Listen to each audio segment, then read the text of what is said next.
एक ऐसा नेता जिसे राजनीति विरासत में तो मिली मगर विरासत कोई काम नहीं आई। उसका संघर्ष ही आज उसकी पहचान बना और उसने आंदोलन की राजनीति को आगे बढ़ाकर सियासत में अपना दबदबा कायम किया। आज वो किसी परिचय का मोहताज नहीं है और एक बार फिर से सिविल लाइन विधानसभा सीट से कांग्रेस का प्रत्याशी है। हम बात कर रहे हैं प्रताप सिंह खाचरियावास की, जो वर्तमान में कैबिनेट मंत्री हैं और एक बार फिर से चुनाव मैदान में उतरे हैं। आज हम पूरा दिन प्रताप सिंह खाचरियावास के साथ गुजारेंगे और जानेंगे कि आखिर उनका जीत का प्लान क्या है, जनता उन्हें किस तरह का रेस्पॉन्स देती है और आखिर किस तरह से इस बार वो चुनावी जीत के लिए जनता को लुभाने की कोशिश कर रहे हैं। तो आज पूरा दिन गुजारेंगे प्रताप सिंह खाचरियावास के साथ कि किस तरह प्रताप जनता का भरोसा जीतने के लिए एक बार फिर से चुनावी मैदान में उतरे हैं। तो प्रताप सिंह खाचरियावास तैयार हैं फील्ड में निकलने के लिए, लेकिन उससे पहले वो ब्रेकफास्ट करना नहीं भूलते, क्योंकि दिन भर उनको मेहनत करनी है जनता के बीच में और जनता का समर्थन मांगना है, गली गली में घूमना है और हर मतदाता तक उनको पहुंचना है। इसलिए प्रताप सिंह खाचरियावास जब घर से निकलते हैं तो हल्का नाश्ता लेकर के निकलते हैं। प्रताप सिंह जी, क्या पसंद है आपको जो आपको पूरे दिन एनर्जी देता है, जिसकी वजह से आप जनता के बीच में अपने आप को तरोताज़ा रखते हैं? दही रोटी खाता हूँ मैं शुरू से, बचपन से। एक रोटी रात की ठंडी रोटी है और दही है, जो चूर के रख दिया, दे दिया, बस खा लिया, इतना ही खाता हूँ। उससे ज़्यादा शुरू से आदत है। वो तो जैसे आदत पड़ जाती है वही करता है आदमी, दही रोटी खाता है। उससे आराम रहता है, मेरे दही रोटी से चल जाता है। आप पूरे दिन नहीं खाओ तो भी चलता है। दही बड़ी पावरफुल है मेरा मानना, मज़ा आता है। जी, लगता है क्या आपको, क्या ये ट्रेडिशन है खाचरियावास फैमिली में कि वो जब घर से निकलते हैं तो दही रोटी खा के निकलते हैं? ये बरसों से क्या आपके पिताजी और जो बाबू साहब थे भैरव सिंह शेखावत, वो भी क्या इसी तरह से नाश्ता करके निकलते थे घर से? सब लोग दही रोटी खाकर निकलते हैं। ये शुरू से परंपराएं हैं, पता नहीं क्यों। राम जाने की रोटी चूर के, रात की ठंडी रोटी, कोई बटिया वटिया बन गया, मतलब मोटी रोटी, तो वो चूर के दही के साथ खाई चल दी। अधिकतर लोग दही रोटी पसंद करते हैं, सारे ही लोग खाते हैं। और मैं तो शुरू से ही, पहले जब और छोटा था तो गायें वगैरह थी घर में, तो मक्खन भी खा लेते, मक्खन रोटी खा लेते थे। तो अब वो मक्खन ताज़ा नहीं है तो दही तो ताज़ा ही है, तो दही रोटी खा लेते हैं। तो वो खाने का कोई ऐसा स्पेशल शौक नहीं है, यही खाते हैं। और पिछले 1 साल से मेरी तो पूजा वूजा सब चल रही है, इसलिए सब कुछ बंद है। तो वो एग वेग भी नहीं खा सकते, तो इसलिए उससे दही रोटी और कोई मतलब नहीं है। आप राम का नाम लेते हैं और आपका जो विरोधी है बीजेपी का उम्मीदवार, वो भी राम के भरोसे ही सिविल लाइन में चुनाव लड़ने आए हैं। तैयारी उनकी सांगानेर से थी, लेकिन पार्टी ने एन वक्त पर टिकट सिविल लाइन्स में दे दिया। तो ऐसे में किस तरह से आप अपने विरोधी का आकलन कर रहे हैं? क्योंकि हर जो नेता होता है, जो चुनाव लड़ता है, वो ये ज़रूर देखता है कि दुश्मन की फ़ौज कितनी मजबूत है, दुश्मन के पास मसला क्या है। तो किस तरह से आप जो है उनको चुनौती देने की कोशिश करेंगे? देखिए, मैं कोई विरोधी से मेरी कोई नाराजगी नहीं है। कई मैंने देखा नेताओं का, जब वो बोलते हैं तो पता चलता है नाटक कर रहा है। इतना नाटक नहीं करना चाहिए पॉलिटिक्स में। आप अचानक आए और अचानक वो गेरुआ वस्त्र पहन लिए, सापा पहन लिया, तो रामलीला वाले लगते हो आप। नाटक नहीं करना चाहिए पॉलिटिक्स में। थोड़ा अपने आप पहन लिया, नाटक कर रहे हो और पगड़ी रख रहे हो, और कौन है बेचारे लोग परेशान हो जाते, तो पगड़ी रख दी। ये क्या है भाई? ये सिविल लाइन्स है जहां लोग प्रताप सिंह को देख रहे हैं तब से, जब वो पढ़ता था, जहां पर कोई नाटक नहीं है। जहां प्रताप सिंह को घायल देखा लोगों ने लड़ते हुए, जब हाथ फट गया, पृथ्वीराज नगर का मुकाबला हो रहा था, लाठियां चल रही थी, जनता कर्फ्यू लग गए, झगड़े हुए, फसाद हुए, थानों में आग लग गई, प्राइम मिनिस्टर को नीचे नहीं उतरने दिया, पूरा जयपुर जाम हो गया, हंगामे हो गए, प्राइम मिनिस्टर की हवाई जहाज घूमता रहा, घूम। तो ये नाटक तोड़ना देखा है, संघर्ष देखा है, सच्चाई देखी है, ईमानदारी देखी। अब चुनाव सिर्फ लोग, कुछ लोग क्या सिर्फ चुनाव में आते हैं और ऐसे ऐसे नाटक करते हैं, फिर वो गायब हो जाते हैं। ऐसे में वोटर को सावधान होना पड़ेगा। जो सिर्फ चुनाव के लिए आते हैं उनको विदा कर दो, किसी भी पार्टी का हो।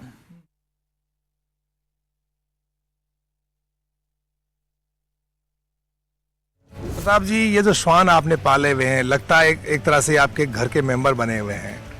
कितना गहरा लगाव है और किस तरह से आपको तनाव में भी सुकून प्रदान करते हैं? वो गब्बर और ये शेरा, ये दोनों बच्चों ने पाले हुए। शेर, गब्बर तो काफ़ी टाइम हो गया उसको, तो जर्मन शेफर्ड है। ये अभी 1 साल का ही है, बदमाश है।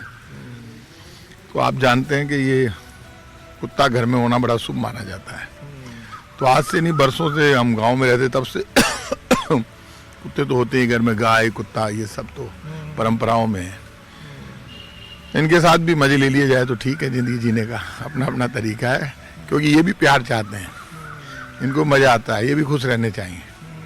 आप 2 मिनट इनको देते हो तो इनको बड़ा मजा आता है।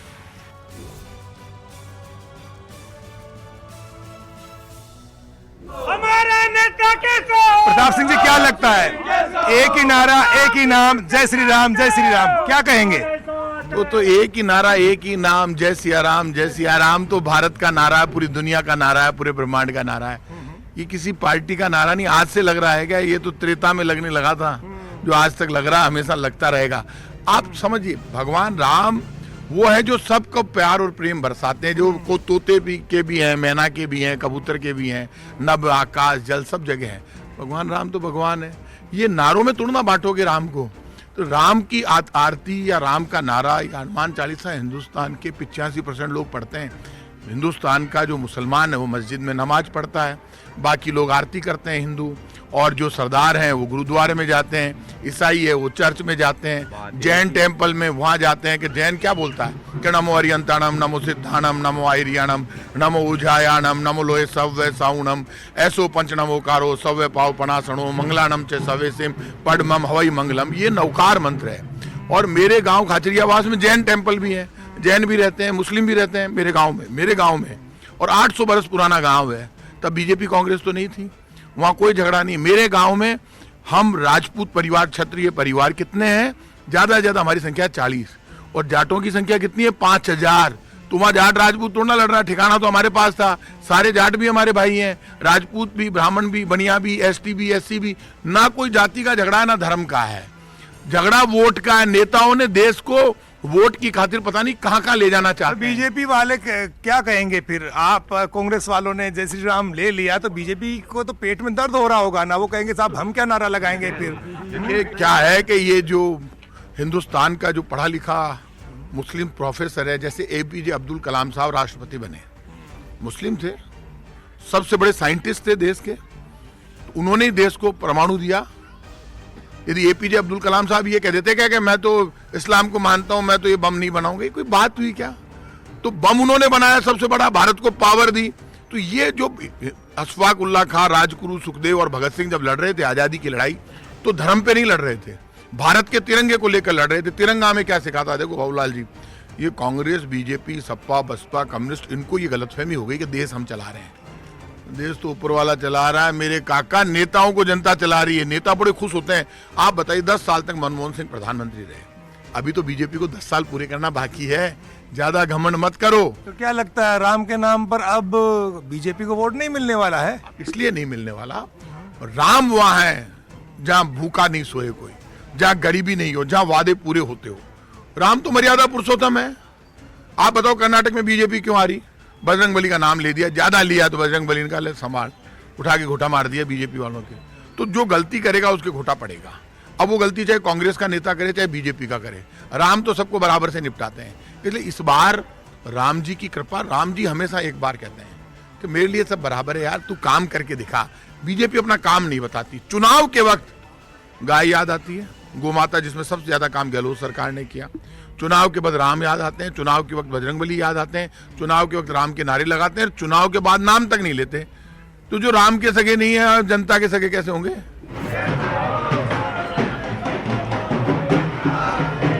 प्रताप सिंह जी की खूबी क्या है जो आप लोग इतना उनके नजदीक रहते हैं? सर, ये हमेशा जनता के सामने मौजूद रहते हैं, जनता के लिए कार्यों के लिए मौजूद रहते हैं। जनता के बीच में रहते हैं प्रताप जी। क्या रहेगा इस चुनाव में, क्या रहेगा? जीत रहे हम तो 100% जीती हुई है। सबसे बड़ा मुद्दा क्या है इस बार चुनाव में? विकास का मुद्दा है। विकास किया है साहब ने। तो आप देखिएगा कि प्रताप सिंह किस तरह से लोगों से गले मिलते हैं, लोगों का भरोसा जीतते हैं। क्या लगता है आपको इस बार किस तरह का चुनाव है सिविल लाइंस में? इस बार प्रताप सिंह जी 40,000 वोटों से ज्यादा से जीतेंगे, क्योंकि प्रताप सिंह जी ने जो काम किया है ना, वो किसी ने नहीं किया। प्रताप सिंह जी ने आज हर जनता के घर घर में जाकर के उनके दरवाजे खुले रहते हैं और काम करते हैं। प्रताप जी ने काम कराया प्रताप सिंह जी का कोई मुकाबला नहीं है। प्रताप सिंह जी के सामने जो आदमी है वो कमजोर आदमी साबित होगा और प्रताप सिंह जी आराम से जीतेंगे। आपको क्या लगता है भाई साहब, प्रताप सिंह खजरियाबाद चुनाव लड़ रहे हैं, सामने गोपाल शर्मा है, क्या रहेगा नतीजा? प्रताप सिंह जी रहेंगे नंबर वन पे प्रताप सिंह जी रहेंगे। गोपाल जी को कोई जानता नहीं है। प्रताप जी पिछले 20-30 सालों से लगातार सक्रिय हैं, हर जगह काम कराया, उनके जितना काम किसी ने भी नहीं कराया। वो विकास पुरुष हैं सिविल लाइन के।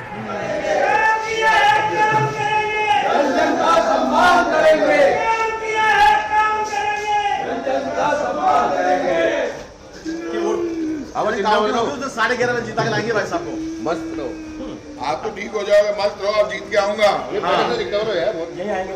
प्रताप सिंह जी, कुछ समर्थक ऐसे भी हैं जो भावुक हो जाते हैं आपकी जीत को लेकर के। कुछ लोग ये सोचते हैं कि जीत बड़ी होनी चाहिए। ये भाई साहब तो आंखों में आंसू से लगाए, क्या कहेंगे? लगाए उनके आंसू। ये जब भी मेरा चुनाव होता है बड़े एक्टिव रहते हैं। इस बार ये थोड़े से बीमार हैं, तो वो कह रहे हैं कि जीत के आना है बहुत बड़े रिकॉर्ड वोटों से। इसलिए ये माला पहले से खरीद के बैठे थे। सफेद फूल की माला मंगा के रखी है इन्होंने कि स्पेशल फूल की पहनाऊंगा, बाकी तो पता ही नहीं चलेगा, इसलिए तो अलग मंगवाई है। तो ये इनकी भावना है, और ये भावना आप ये मानकर चलना कि वो भगवान कृष्ण ने गीता में कहा कि अर्जुन, जब तू धर्म के रास्ते पर चलेगा, सच्चाई के रास्ते पर चलेगा, सेवा के लिए आगे बढ़ेगा, तू जब भी तेरी जान की परवाह किए बगैर औरों को बचाने के लिए निकलेगा, तब मैं तेरे साथ रहूंगा। मेरे सामने जो उम्मीदवार लड़ रहे हैं वो खुद नहीं जानते, जयपुर की गलियां नहीं जानते, ना सिविल लाइन जानते। बीजेपी को बड़ा घमंड हो गया। बीजेपी कह रही है हमारे निशान को देखो, और आप है ना जो हमारे निशान को देखो और हमारे नेता के चेहरे को देखो। और प्रताप सिंह खाचरियावास कह रहा है मेरे विकास को देखो और मेरे चेहरे को देखो। मुझे जो वोट देगा उसकी जिम्मेदारी मेरी है, मेरी जान हाजिर है। वो वोट की जिम्मेदारी नहीं ले रहे, क्योंकि उम्मीदवार तो कह रहे हैं हमारा तो कोई लेना देना ही नहीं है। हमारे नेताजी को देखो, नेताजी को कहाँ पे जाकर पकड़ेंगे? चुनाव उनका नहीं है, लोकसभा का चुनाव थोड़ा है, तो विधानसभा का चुनाव है। तो गोपाल जी तो कह रहे हैं कि राम के लिए मैंने बहुत खबरें लिखी है और भगवान राम के दर पे मैं कई बार गया हूँ, राम के नाम पर मुझे आशीर्वाद दे देगी जनता। तो ऐसे में आप क्या मानते हैं, राम उनके लिए क्या काम के साबित होंगे? उनसे पूछ लेना कितनी आरती आती है, कितना आती है कि श्री रामचंद्र कृपालु भजमन हरुण भव्य दारुणम नव कंज लोचन कंज मुख कर कंज पद कंजारुणम कंदर पगणि तमिट छविनव नील नीरव सुंदरम पटप्रीत मानव ताड़ी रुचि सुजिनोमि जनक सुतावरम बजुदीन बंधु दिनेश दानव दैत्य वंश निकंदनम रघुनंद आनंद कंद कौशल चंद दशरथ नंदनम सिर मुकुट कुंडल तिलक चारु उदारु अंग विभूषणम आजानु भुत्सर चाप धर संग्राम जित घर दूषणम इति वदति तुलसीदास शंकर शेष मुनिमन रंजनम मम हद्य कंज निवास कुरु कामाद्रिकल दल गंजनम मनुजाय राचो मिलियो सोबर सहज सुंदर सावरो करुणा निदान सुजान सिलु सनेव जानत रावरो एक भांति गोरी आशी सुनी सिंह सही तरसी अली तुलसी भवानी पूजी पुनी पुनी मुदित मन मंदिर चली जानी करी अनुकूल सियर सुने जाएगी मंजूल मंगल मूल भाम फरकन लगे। देखिए राम का, मैं कछावा वंश का क्षत्रिय, भगवान राम का वंशज हूँ, असली वंशज हूँ। बीजेपी के अभी जितने भी नेता वो नकली हैं। एक बीजेपी के नेता ने इतना बड़ा पाप किया, जब उसने हमारे वंश पे सवाल उठाया तो मैंने कहा यार तू भी राम का वंशज बन जा, मैं तेरे को मना थोड़ा कर रहा हूँ। तो तू ये बोल दे कि भैरव सिंह जी नकली थे, भैरव सिंह जी तो असली थे, तो मैं भैरव सिंह जी का ही तो बेटा हूँ। और मेरा काम और मेरा इतिहास चुनाव के पहले भी बोलता है, चुनाव के बाद भी बोलता है। 25 तारीख को वोटिंग हो जाएगी ना, उसके बाद ये बीजेपी के नकली नेता नजर नहीं आएंगे। कल भी मैं था, आज भी मैं हूं, आगे भी मैं रहूंगा। जब भी दर्द और परेशानी होगी, लोगों की आवाज कमजोर होगी, तब प्रताप सिंह अपनी आवाज उनकी आवाज में मिलाकर ताकत देगा। चाहे कांग्रेस की सरकार हो, चाहे बीजेपी की सरकार हो, सरकारों से लड़ेगा, भिड़ेगा, अपना खून गिरा देगा, लेकिन जनता का नुकसान नहीं होने देगा। ऐसा ही तो है प्रताप सिंह। और मेरा काम मुझे बताने की जरूरत नहीं है, मेरा काम सड़कों पर बोल रहा है। ये देखिए आप, ये सीमेंटेड सड़क, मेरा काम सब जगह बोलता है। हाई टेंशन लाइनें हट रही है, सब जगह कैमरे लग रहे हैं, और ये काम जो बोल रहा है वो काम इतना जबरदस्त है कि ये जो बीजेपी के लोग हैं 15 दिन तक तो कैंडिडेट डिसाइड नहीं कर पाए। अब ये कैंडिडेट लेकर आए तो उस कैंडिडेट को लोग नहीं जानते। जिस कैंडिडेट को हम लोग नहीं जानते, बीजेपी के कार्यकर्ता नहीं जानते, ये कार्यकर्ता कुछ समझते ही नहीं, ऐसे कैंडिडेट लाए तो आप ये मान के चलना इसमें कोई ठाकुर जी की मेहरबानी है। मेरे स्टार ऐसे चल रहे हैं कि कैंडिडेट भी ऐसा लाए कि वॉकओवर दिया है, और बड़े अंतर से हम जीतेंगे, रिकॉर्ड बनेगा। और सिविल लाइंस राजस्थान में सर्वश्रेष्ठ विधानसभा क्षेत्र है, और आगे बढ़ेंगे। क्या पड़े हो चक्कर में?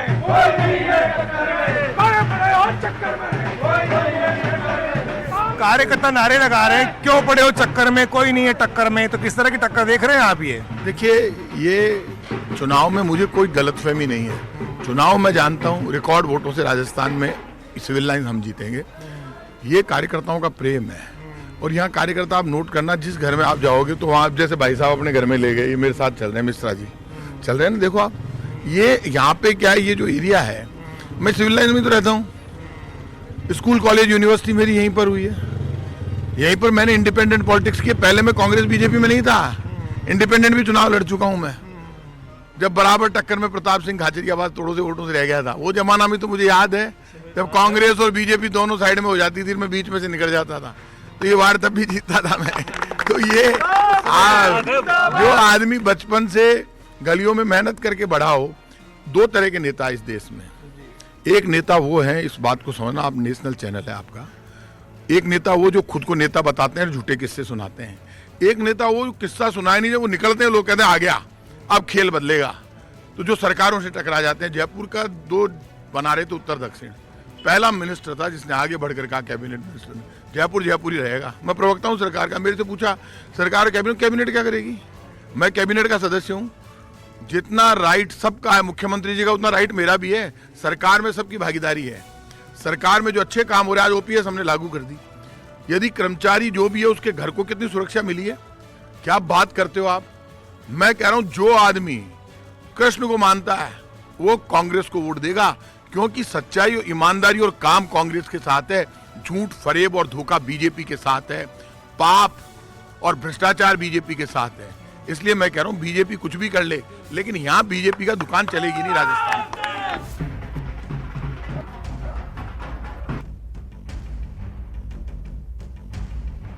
प्रताप सिंह जी जनसंपर्क कर रहे हैं, आपने भी जो है उनका स्वागत किया है, क्या खूबी है इस नेता की? ये नेता बहुत ही ईमानदार और इन्होंने बहुत काम किए हैं कॉलोनी में भी। मतलब जब भी कोई समस्या आई है तुरंत जनता से मिलते रहते हैं टाइम टू टाइम और सुनते हैं और उसका समाधान भी निकालते हैं। क्या लगता है मुकाबला है या एक तरफा है? सिविल लाइन्स में माहौल क्या है? बिल्कुल मुकाबला है और उम्मीद है पूरी कि नेता तो प्रताप सिंह जी ही बनेंगे। आपको क्या लगता है, क्या महिलाएं वोट दे रही हैं कांग्रेस को? दे रही है, जो भी जब भी बुलाते हैं ना तो ये जरूर आते हैं, इसमें कोई कमी नहीं है। हाँ बिल्कुल सही है, राइट है। इस बार माहौल कांग्रेस का दिख रहा है या बीजेपी का? लग तो कांग्रेस का भी है थोड़ा, तो दोनों का ही लग रहा है। वैसे तो अपने यहाँ का तो अपने को इन्हीं का ही लग रहा है, प्रताप सिंह जी का। सिविल लाइन विधानसभा से तो लगता है कि प्रताप सिंह जी ही है। दिन भर जनसंपर्क के बाद प्रताप सिंह खाचरियावास अब अगली जगह पर जा रहे हैं। दर्जनों जगहों पर उन्होंने जनता से मुलाकात की, घर घर गए, जनता का आशीर्वाद मांगा। प्रताप जी, इतनी ऊर्जा कहाँ से लेकर आते हैं आप? भगवान की कृपा है, ठाकुर जी की कृपा है, गोविंद देव जी महाराज। मैं कृष्ण भगवान का भक्त हूँ बचपन से, और ऊर्जा विश्वास से मिलती है। और जब आपके इरादे नेक हो तो भगवान का आशीर्वाद जब साथ रहता है तो थकान नहीं होती। तो वो कोई ऊपर वाली कोई कृपा, कोई शक्ति साथ चलती है जो ऊर्जा देती है। इस बार क्या लगता है आपको? आपकी सरकार ने काम तो बहुत किए हैं, उपलब्धियां बेशुमार है, गारंटी भी दे रही सरकार। क्या जब मतदाता वोट करने जाएगा तो वो बहुत सोच समझ के वोट करेगा? मतदाता इस बात को समझ गया कि 100 यूनिट तक बिजली फ्री चाहिए, 25 लाख तक का इलाज चाहिए। ओपीएस स्कीम में लोगों को घर बच गए। कर्मचारी परिवारों से जाकर पूछो, वो खुद ये कहते हैं कि साहब मजा आ गया। तो काम तो दिखने लग गया ना लोगों को, और काम लोगों के घर में घुस गया। मतलब लोग कहते हैं कि यदि कांग्रेस नहीं जीती तो ये सब काम बंद हो जाएंगे। तो लोगों के समझ में आ रही है, सिर्फ डायलॉगबाजी से वोट थोड़ा ना मिलते हैं, लोग काम से मिलते हैं। राम और काम दोनों हमारे साथ है, तो जीत तो कांग्रेस की है। बीजेपी वादा कर रही कि जो गहलोत सरकार की योजनाएं हैं उसे वो बंद नहीं करेगी, तो क्या आपको लगता है कि उनको डर लग रहा है कि कहीं इसका विरोध किया गया तो जनता उनके खिलाफ हो जाएगी? बीजेपी ने हार मान ली ना, उनको ये कहना पड़ा। पहले तो कह रहे थे बंद करेंगे, रेवड़ियां बता रहे थे कि रेवड़ियां बांट रही है कांग्रेस। अब क्यों कह रही है बीजेपी कि हम रेवड़ियों को बांटते रहेंगे, रेवड़ियों को बंद नहीं करेंगे? तो रेवड़ियां बंद करने की घोषणा करे बीजेपी। दम है तो बीजेपी तो कह रही है रेवड़ियां बांट रहे हैं, तो तुम रेवड़ियां बांटने के लिए यहाँ क्यों कर रहे हो? हम तो रेवड़ी बांट रहे हैं, तुम हमारी रेवड़ी पकड़ के आप कह रहे हो कि साहब ये जो रेवड़ी कांग्रेस बांट रही है वो रेवड़ी हम भी बांटेंगे। तो पापियों सच तो बोलो, चाहते क्या हो? कांग्रेस पार्टी चुनाव तो बड़ी मजबूती से लड़ रही है, लेकिन जनता के बीच में जो चेहरे पेश किए जा रहे हैं उनमें एकजुटता का अभाव दिखता है। लोग कहते हैं कि सारी पार्टी एकजुट होकर के लड़े तो नतीजे और भी बेहतर हो सकते हैं। आपका दावा क्या है? कि राजनीति में कांग्रेस हो या बीजेपी, कोई पॉलिटिकल पार्टी हो, कंपटीशन होता है, ये राज का खेल है। हर आदमी मिनिस्टर बनना चाहता है, हर आदमी चीफ मिनिस्टर बनना चाहता है, हर आदमी एमएलए बनना चाहता है। और राजनीति में महत्वाकांक्षा होना या आगे बढ़ने की तमन्ना होना कोई गुनाह नहीं है, तभी तो जीवन चलता है। जीवन रुकने का नाम थोड़ना है, जीवन तो चलते रहने का नाम है। ठहरा हुआ पानी खुशबू नहीं देता, अच्छा नहीं होता, चलता हुआ पानी अच्छा होता है। राजनीति भी तभी अच्छी चलती है जब चलते रहते हैं, रुकते नहीं है। जो रुकते नहीं है उनको बहुत बड़ी सफलता मिलती है, आप ये ध्यान रखना। लगता नहीं कि कार्यकर्ताओं में, जनता में कन्फ्यूजन की स्थिति रहेगी और इसका नुकसान भी हो सकता है, क्योंकि हर जाति, हर समाज ये चाहता है कि उसका नेता आगे बढ़े, तो रिएक्शन नहीं होगा। सचिन पायलट और अशोक गहलोत जी में जो वर्चस्व की लड़ाई है वो दिखती तो नहीं है, लेकिन धरातल पर उसको लेकर चर्चा तो है। क्या इसका अंदाजा नहीं पार्टी को कहीं ना कोई इससे जो ना नुकसान हो सकता है? देखिए, जातिगत टकराव की बात हम ज्यादा सोचते हैं, नेताओं में जातिगत टकराव कहीं नहीं है। और ये बात ध्यान रखना, जाति के नाम पर जो पॉलिटिक्स हम करना चाहते हैं, गांव-गांव में हर जाति का व्यक्ति रहता है, रोज लड़ थोड़ा ना रहा है। ये तो वोट के लिए हमने जाति और धर्म की पॉलिटिक्स खड़ी कर दी। नेता लोग इसी तरह की बातें करते हैं, बेवजह टकराव खड़ा करते हैं और अपने अधिकार लेने के लिए जनता का, जाति का या धर्म का यूज लेते हैं, तो ये तो गलत रास्ते पर जा रही है राजनीति। प्रताप सिंह खाचरियावास का दावा क्या है? कितनी सीटें इस बार कांग्रेस जीत सकती है? क्योंकि हर 5वें साल में सरकारें बदलती हैं, तो इस बार एंटी इनकम्बेंसी की भी आशंका रहेगी। तो ऐसे में किस तरह कांग्रेस फिर से सत्ता को बनाए रखने की कोशिश कर रही है? कांग्रेस की सरकार ने काम बहुत किए हैं और संकल्प एक ही है, 156 का वचन एक ही है, 100 संकल्प वोट सीटें जीतने का, 156 सीट हमको मिले।